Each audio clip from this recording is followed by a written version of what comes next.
Hi people, this is Thenmozhi Thangaraj here. Today's thought. ஒரு நண்பர் உங்களுக்கு ஒரு விலை உயர்ந்த பொருளை கிஃப்டாக கொடுத்துருக்காருன்னு வச்சுக்கோங்களேன். அதை ஒரு பொருட்டை எடுக்காம ஒரு மூலையில் அதை தூசி படிஞ்ச இடத்துல வச்சுட்டு இருந்தீங்கன்னா, திரும்ப அந்த நண்பர் வந்து அதை பார்க்கும்போது அவருக்கு ரொம்ப மனசு கஷ்டமாயிடுங்க.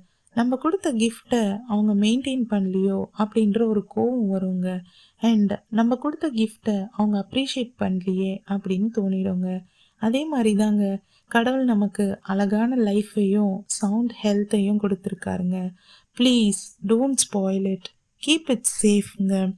Don't take anything which is not good for your physical and mental health, because health and life is very ப்ரீஷியஸ்ங்க. அண்ட் தயவு செய்து don't take too much of alcohol and too much of ஸ்மோக்கிங். யோசிச்சு பாருங்க. God bless you all. Love you.